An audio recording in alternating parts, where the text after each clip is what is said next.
Aunque el término asesino en serie solo existe desde principios de la década de 1970, ha habido asesinos en serie documentados desde hace cientos de años. Un homicidio en serie ocurre en una serie de eventos separados, lo que lo diferencia, tanto legal como psicológicamente, de un asesinato en masa. Escribe en los comentarios, ¿cuál de los siguientes asesinos en serie te parece más aterrador? Te aseguro que el número 7 te causará pesadillas, no siendo uno de los peores de la historia pero sí muy impactante, sin más preámbulos. Los asesinatos en serie implican múltiples incidentes de homicidio, cometidos en eventos y escenas del crimen separados, donde el perpetrador experimenta un periodo de enfriamiento emocional entre asesinatos. Durante el periodo de enfriamiento emocional, que puede durar semanas, meses o incluso años, el asesino regresa a su vida aparentemente normal. Los asesinos en serie más notorios a lo largo de los siglos, tenga en cuenta que esta no es una lista completa, porque simplemente no hay forma de documentar cada caso de asesinato en serie a lo largo de la historia. Elizabeth Bathory. Nacida en 1560 en Hungría, la condesa Isabel Bathory ha sido llamada la asesina más prolífica de la historia por el libro Guinness de los récords mundiales. Se dice que asesinó hasta 600 jóvenes sirvientas para bañarse en su sangre y mantener su piel fresca y juvenil. Los estudiosos han debatido esta cifra y no hay un recuento verificable de sus víctimas. Bathory tenía una buena educación, era rica y socialmente móvil. Después de la muerte de su marido en 1604, comenzaron a surgir rumores sobre los crímenes de Isabel contra las sirvientas y el rey húngaro envió a Gheorghe Thurzó a investigar. Entre 1601 y 1611, Thurzó y su equipo de investigadores recogieron el testimonio de casi 300 testigos. Bathory fue acusado de atraer a jóvenes campesinas, la mayoría de las cuales tenían entre 10 y 14 años, al castillo de Achtice, cerca de los Cárpatos, con el pretexto de emplearlas como sirvientas. En cambio, fueron golpeados, quemados, torturados y asesinados. Varios testigos afirmaron que Bathory drenó la sangre de sus víctimas para que pudiera bañarse en ella, creyendo que ayudaría a mantener su piel suave y flexible. Y algunos insinuaron que se había involucrado en canibalismo. Thurzó fue al castillo de Achtice y allí encontró a una víctima muerta y a otras personas encarceladas y agonizantes. Detuvo a Bathory, pero debido a su posición social, un juicio habría provocado un gran escándalo. Su familia convenció a Thurzó para que la dejara vivir bajo arresto domiciliario en su castillo, y la encerraron sola en sus habitaciones. Permaneció allí en régimen de aislamiento hasta su muerte 4 años después, en 1614. Cuando fue enterrada en el cementerio local, los aldeanos locales levantaron tal protesta que su cuerpo fue trasladado a la finca de la familia Bassi donde nació. Kenneth Bianchi. Junto a su primo Antonio Bono, Kenneth Bianchi fue uno de los criminales conocidos como The Hillside Strangler. En 1977, 10 niñas y mujeres fueron violadas y estranguladas hasta la muerte en las colinas que dominan Los Ángeles, California. A mediados de los años 70, Bono y Bianchi trabajaban como proxenetas en Los Ángeles y, tras un conflicto con otro proxeneta y una prostituta, los dos hombres secuestraron a Yolanda Washington en octubre de 1977. Se cree que ella fue su primera víctima. En los meses siguientes, se aprovecharon de 9 víctimas más, de edades comprendidas entre los 12 y los casi 30 años. Todas fueron violadas y torturadas antes de ser asesinadas. Los periódicos rápidamente se aferraron al apodo de El Estrangulador de la Ladera, dando a entender que un solo asesino estaba trabajando. Sin embargo, los funcionarios encargados de hacer cumplir la ley creyeron desde el principio que había más de una persona involucrada. En 1978, Bianchi se mudó al estado de Washington. Una vez allí, violó y asesinó a 2 mujeres. La policía rápidamente lo vinculó con los crímenes. Durante el interrogatorio, descubrieron similitudes entre estos asesinatos y los del llamado Hillside Strangler. Después de que la policía presionó a Bianchi, Este aceptó dar todos los detalles de sus actividades con bono, a cambio de una sentencia de cadena perpetua en lugar de la pena de muerte. Bianchi testificó contra su primo, juzgado y condenado por 9 asesinatos. Ted Bundy, uno de los asesinos en serie más prolíficos de Estados Unidos, confesó el asesinato de 30 mujeres, pero aún se desconoce el número real de sus víctimas. En 1974, varias mujeres jóvenes desaparecieron sin dejar rastro de áreas alrededor de Washington y Oregon, mientras Bundy vivía en Washington. Más tarde ese año, Bundy se mudó a Salt Lake City y, ese mismo año, 2 mujeres de Utah desaparecieron.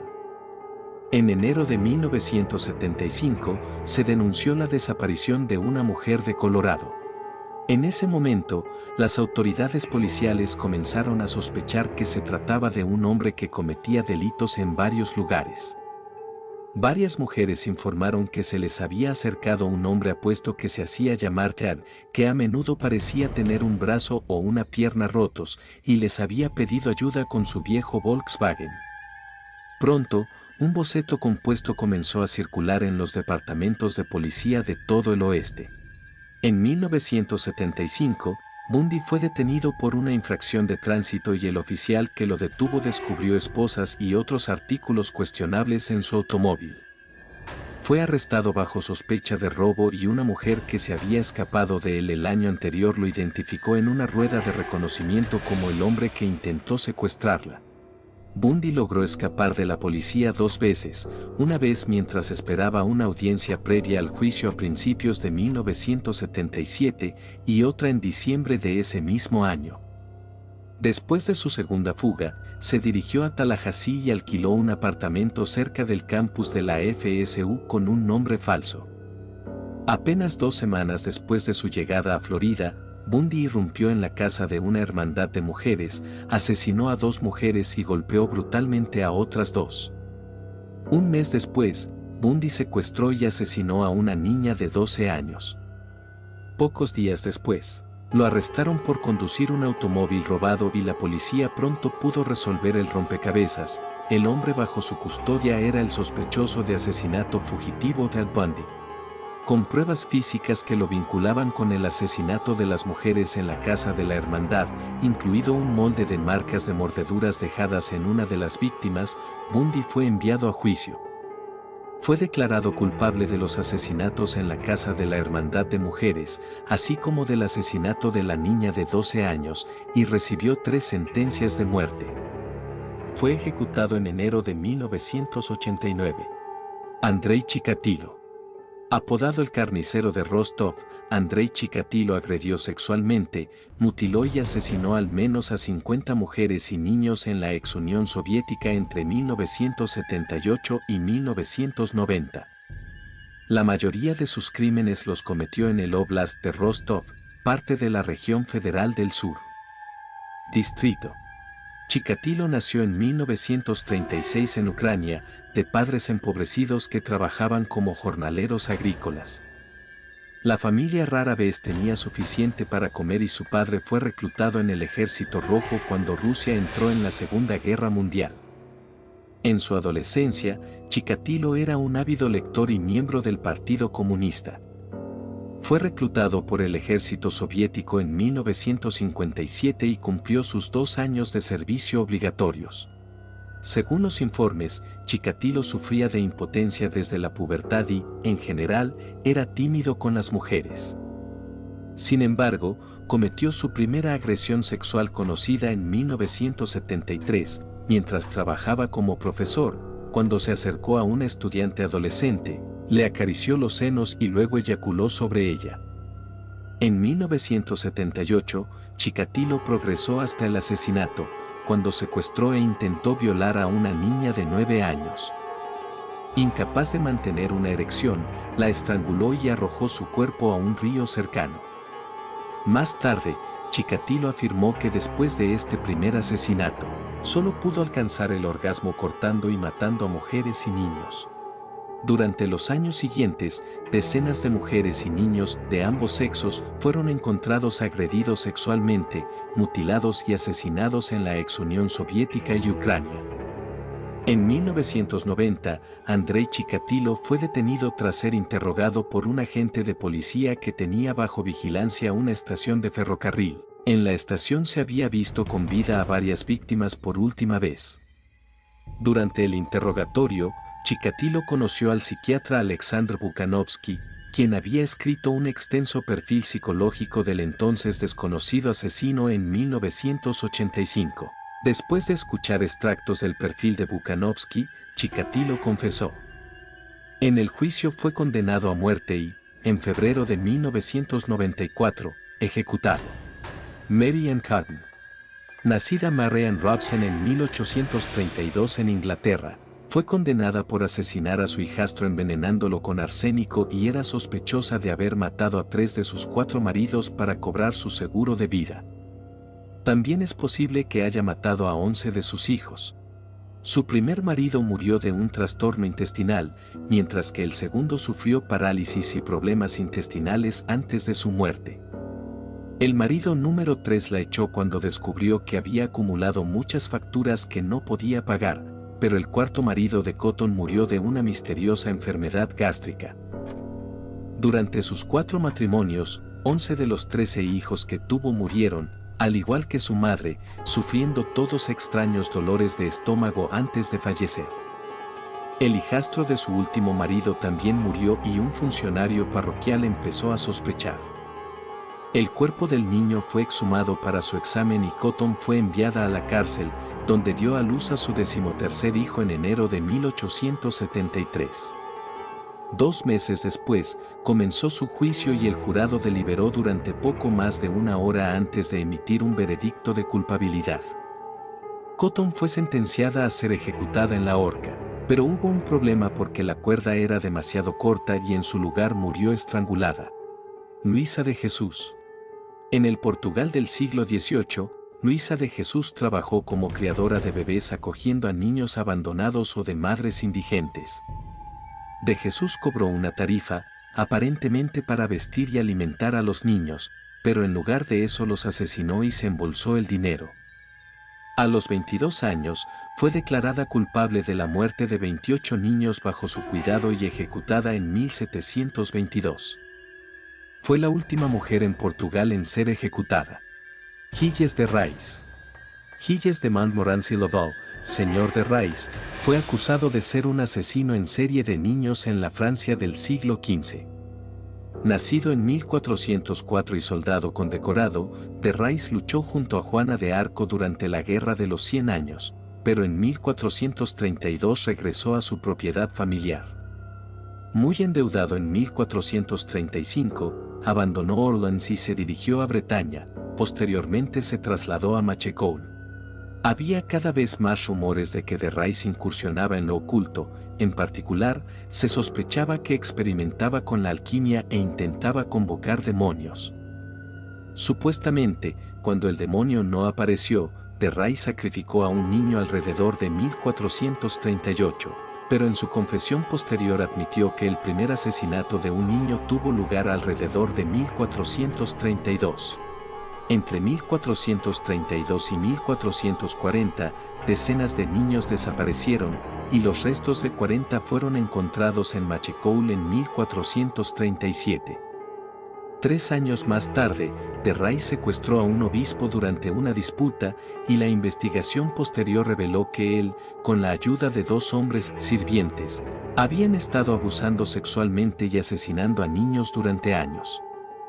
De Rais fue condenado a muerte y ahorcado en octubre de 1440 y posteriormente su cuerpo quemado. El número exacto de víctimas no está claro, pero las estimaciones lo sitúan entre 80 y 100. Algunos estudiosos creen que de Rais no fue culpable de estos crímenes, sino víctima de un complot eclesiástico para apoderarse de sus tierras. Martín du Mollard. Entre 1855 y 1861, Martin Dumoulin y su esposa María trajeron al menos a 6 mujeres jóvenes a su casa en Francia, donde las estrangularon y enterraron sus cuerpos en el patio. Los 2 fueron arrestados cuando una víctima de secuestro escapó y llevó a la policía a la casa de Dumollard. Martín fue ejecutado en la guillotina y María fue ahorcada. Aunque se confirmaron 6 de sus víctimas, se ha especulado que el número pudo haber sido mucho mayor. También existe la teoría de que los Dumollard practicaban el vampirismo y el canibalismo, pero estas acusaciones no están respaldadas por pruebas. Luis Garavito. El asesino en serie colombiano Luis Garavito, la Bestia, fue condenado por violar y asesinar a más de 100 niños durante la década de 1990. Garavito, el mayor de 7 hermanos, tuvo una infancia traumática y luego dijo a los investigadores que su padre y varios vecinos habían abusado de él. Alrededor de 1992, comenzaron a desaparecer niños jóvenes en Colombia. Muchos eran pobres o huérfanos tras años de guerra civil en el país y, a menudo, sus desapariciones no fueron denunciadas. En 1997, se descubrió una fosa común que contenía varias docenas de cadáveres y la policía comenzó a investigar. La evidencia encontrada cerca de 2 cuerpos en Génova llevó a la policía a la exnovia de Garavito, quien les dio una bolsa que contenía algunas de sus pertenencias, incluidas fotografías de niños pequeños y un diario que detallaba múltiples asesinatos. Garavito fue arrestado poco después durante un intento de secuestro y confesó el asesinato de 140 niños. Fue sentenciado a cadena perpetua y podría ser liberado ya en 2021. El público desconoce su ubicación exacta y Garavito se mantiene aislado de otros reclusos por temor a que lo maten si es liberado entre la población general. Hesche Gottfried.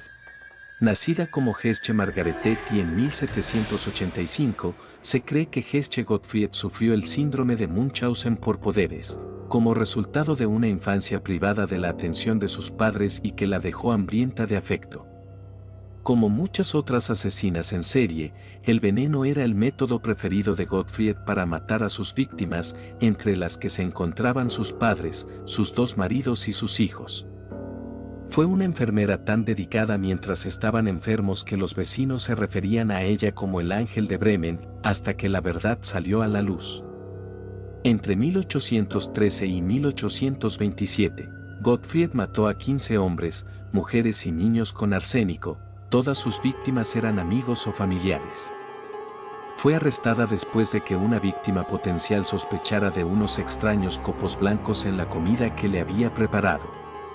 Gottfried fue condenado a muerte por decapitación y ejecutado en marzo de 1828.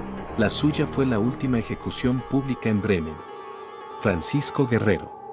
Nacido en 1840, Francisco Guerrero Pérez fue el primer asesino en serie arrestado en México.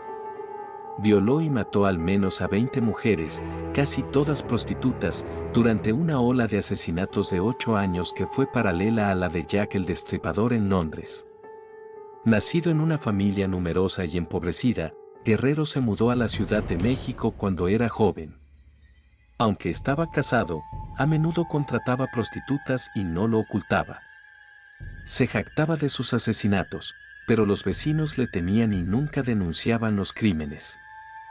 Fue detenido en 1908 y condenado a muerte, pero mientras esperaba su ejecución, murió de una hemorragia cerebral en la prisión de Lecumberri. Jack el Destripador.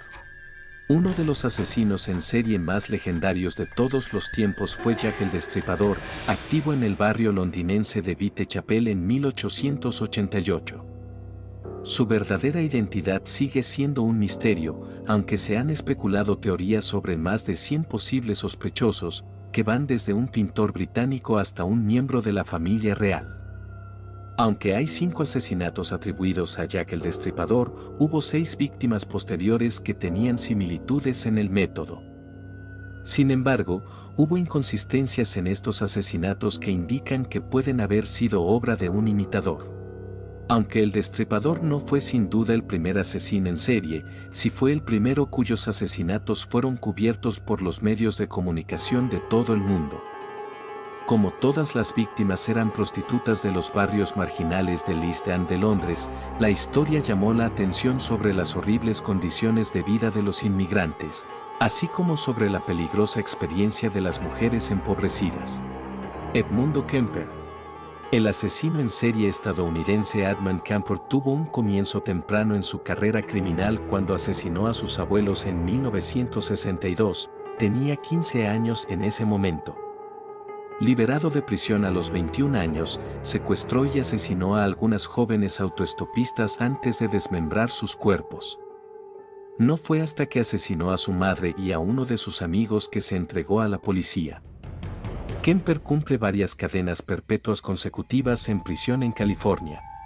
Edmund Kemper es uno de los 5 asesinos en serie que sirvieron de inspiración para el personaje de Buffalo Bill en El silencio de los inocentes. En la década de 1970, participó en algunas entrevistas con el FBI para ayudar a los investigadores a comprender mejor la patología del asesino en serie. Se le retrata con una precisión escalofriante en la serie de Netflix Mindhunter. Daria Nikolayevna Saltykova. Al igual que Elizabeth Bathory, Daria Nikolayevna Saltykova era una mujer noble que se aprovechaba de los sirvientes. Los crímenes de Saltykova, poderosamente conectados con la aristocracia rusa, fueron ignorados durante años. Torturó y mató a golpes al menos a 100 siervos, la mayoría de los cuales eran mujeres jóvenes pobres. Después de años de esto, las familias de las víctimas enviaron una petición a la emperatriz Catalina, quien inició una investigación. En 1762, Saltykova fue arrestada y encarcelada durante 6 años mientras las autoridades examinaban los registros de su patrimonio. Encontraron numerosas muertes sospechosas y finalmente fue declarada culpable de 38 asesinatos. Como en Rusia no existía la pena de muerte, fue condenada a cadena perpetua en el sótano de un convento. Murió en 1801. Si llegaste hasta aquí, déjanos tu comentario con la palabra justicia. Hasta luego.